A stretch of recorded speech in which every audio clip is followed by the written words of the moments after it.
All right. What's up, guys? We're here for interview number 2 of the 2022 NFL Draft. I'm Joey. This is Logan. We're here today interviewing DeAnthony Bell, defensive back from the University of West Florida. Logan. He's 6'2", 205 from Covington, Georgia. He appeared in 11 games back in 2016 at Iowa Central Community College. We recorded 57 tackles, 1 sack, 5 pass breakups, and returned a kick for a touchdown.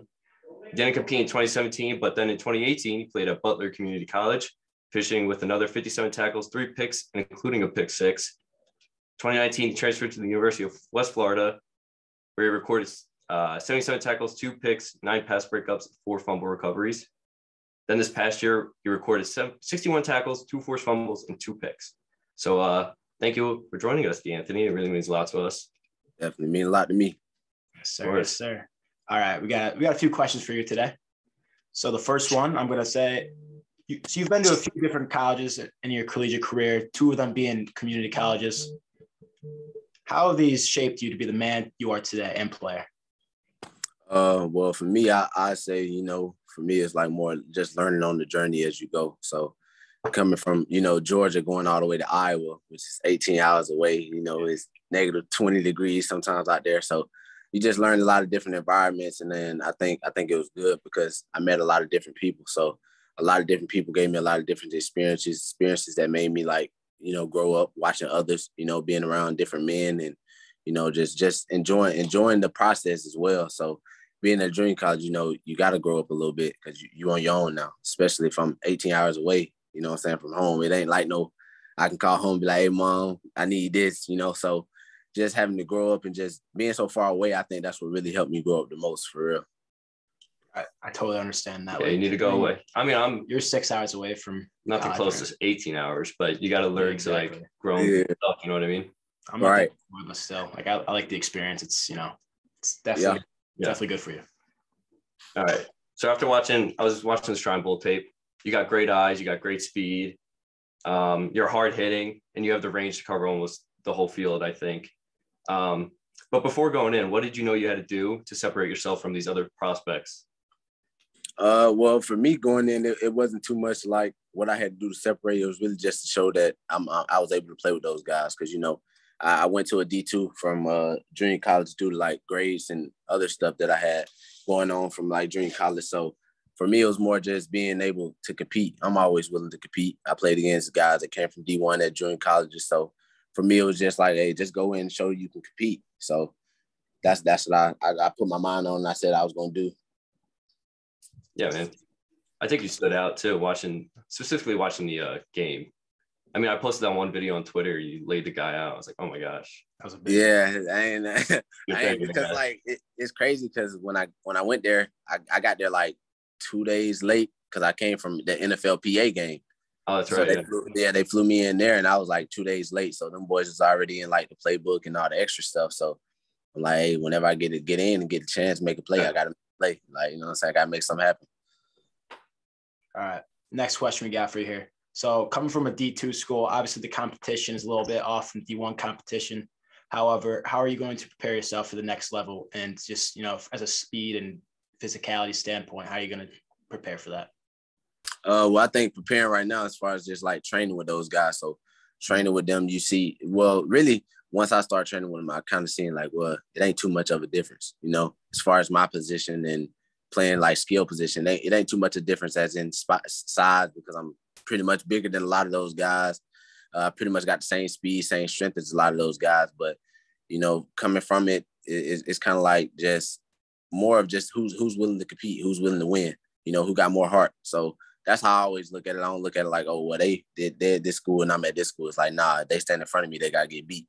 So for me, it was just, hey, compete. You know what I'm saying? Whenever you can compete, show them boys that, hey, I could have been where you was at, if I had that opportunity. And even though I didn't, I'm still good enough, so just competing and training with those guys and just working out with those guys, having them people in my group, having them around is a great experience. And that's how I'm going to help myself exceed at the next level. Yeah. Love that mentality. So what drew you to the University of West Florida? Was it location, coaching staff, any other variables? Yeah, I would definitely say as far as it was location for one. Yeah. My number one was location because it's like 5 hours from Atlanta, so it ain't that far from home. And then for 2, I already had like a homeboy that went there from Butler that I already had knew. So I'm like, all right, cool. And then when I went on the visit, I was like, all right, yeah, it's more like a family atmosphere. I like the way they do things. And then as far as just like a campus and equipment wise, they pretty much have everything that a D1 school would have as far as like training facility, equipment, and field, everything else. So I was just like, this is a perfect move. And then I ended up winning the national championship. So that it's definitely the perfect move then. So that definitely worked out for you. Yeah. All right. Now, as a DB, you got to have that mentality that you could lock up anyone. Now, if you had to line up against anyone, past or present, who would that be? Past or present, if I could line up against anyone. Dream would probably be the lineup in front of Anquan Bolden. So I always, because I used to play receiver in high school. I only played receiver and quarterback. I ain't started playing defense until I got to college. So I'm like, all right, yeah. I used to love watching Anquan, and it's crazy because he's actually here at XPE where I train. So I actually get to talk to him almost every day that we train here. So yeah, that's dope. Yes, sir. Yes, sir. Yeah. All right. So now that you're on the defensive side of the ball, do you model your game after anybody specific, or is it like a magnitude of players? I wouldn't really say I like to model my game after nobody, but I do watch a little bit of everybody. So I kind of like to see how other players see things, and so I watch Buda Baker, Derwin James, Jamal Adams, I watch Humphrey, I watch Bob Sanders, Troy Polamalu, Ed Reed. I watch a little bit of everybody to just see like what they do different and how they make it playing out. You know what I'm saying? So I just feel like for me, it's more like just play your game, play how you play. But I love to watch those people and watch how they communicate and how they do things on the field. So I love to translate that sometimes. Yeah, I can definitely see you as a Buda Baker type of guy. Yeah, yeah. I like getting to the ball. So yeah, definitely. Exactly. All right. Obviously, you're preparing for the NFL draft. If you had one team in the NFL to take you, who are you going with? And as a follow-up, what kind of player are they getting? Oh, dang, that's a tough one. I ain't really got no team. How about like any location specific, like you said, Florida, but like any other, Yeah, I ain't really got no location specific, but a team that I always used to watch, Steelers. I used to watch them a lot. I used to be a big Steelers fan as a kid. So if I had to say anybody, I'd probably say them. It feels like a dream team or so. Okay. And then the type of player they'll begin, they're gonna get somebody that's gonna work and get somebody that's gonna go hard. And I'm gonna do whatever it takes for the team to win. And I'm always looking to compete and win. I love competing and I love winning. So I feel like they'll get a great competitor, a great teammate, and eventually a great leader for the team for sure. Okay.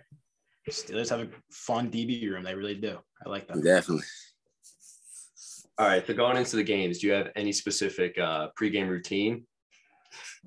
Pregame, it's kind of weird because like pregame, when I'm on the bus, I always listen to church music. Yeah, before the game, I'm always listening to like straight church music. Yeah, and low key, I'll be like, dang, that's crazy because I'm getting ready to go out here and hit somebody. Yeah, I don't know. It be put me in a good mood, man. So yeah, of course. I be like, I just listen to church music on the way to the games. Like on the way to the game, I listen to church music, and then I'll be ready to rock, ready to go after that. Ready to hit someone. For sure. All right, this next question is coming from one of our Twitter followers. His name's Ray. People say DB is one of, if not hardest position in football. What kind of instincts you have to show to play at DB at a high level? Definitely one of the hardest, but instinct-wise, I would probably say you can kind of make a lot of people into a DB. So for playing DB, you gotta have good eyes, good transition of eyes. So once you have good eyes, you can become a great DB. So that's a lot that we talk about as being DBs. Like, hey, where are your eyes? Your eyes can put you in a lot of great places, and they can take you out of a lot of great places. So for me, that's what helped me make a lot of great plays as a DB. Like first coming in, I'm like, I got good eyes, because I played quarterback. So I know what teams are looking for, and I know the holes in the defense. So I'm like, okay, if I can have great eyes and be in those spots, I can make great plays. So that's what helped me out a lot. Yeah, as I said before, your eyes really like stood out to me. Yeah, I mean, I got good quick transition, like to see a lot. So it helped me out a lot. All right. So who's on your Mount Rushmore for NFL GOATs? Hey, I gotta put Ed Reed. Ed big hitter. I gotta put Ray Lewis for sure. I'm a big Ray Lewis fan. Ravens duo, we like that. Tom Brady, he gotta go. Obviously. Tom Brady got to go up there. Yeah. One more.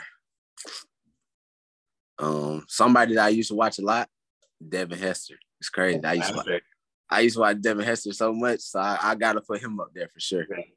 Hey man, fun player. Did he just get snubbed out of the Hall of Fame? Did he get in or no? I think he got in, but I don't think he got like the jacket that he wanted. Okay, yeah. All right. I thought so. All right, last question we got for you. You know, we know a lot about you on the field now, but like off the field, we gotta know who's your top 3 music artists. Oh, number 1 for sure, Young Thug. Okay. Number 2 probably gonna be Lil Wayne for sure. Okay. 3, I gotta go Lil Baby. Okay. Good taste. That. Definitely. I like that. Sure. That's funny. All right. So that's going to wrap this up. But thank you so much. It really means a lot to us. We want to wish you the best of luck. You got 2 fans right here. Yes, all the way. We're going to be cheering you on throughout. So I appreciate y'all, man. Thank y'all so much. Anything else you got to say? I just want to thank y'all for the opportunity. Y'all keep grinding, keep doing what y'all doing. You know what I'm saying? You know, if you keep on working, you always can get what you want. So I learned that. I learned that the long way. So definitely. So are we, man. So are we. Thank y'all. All right. Thank you very much. Thank you very much for watching. That's it.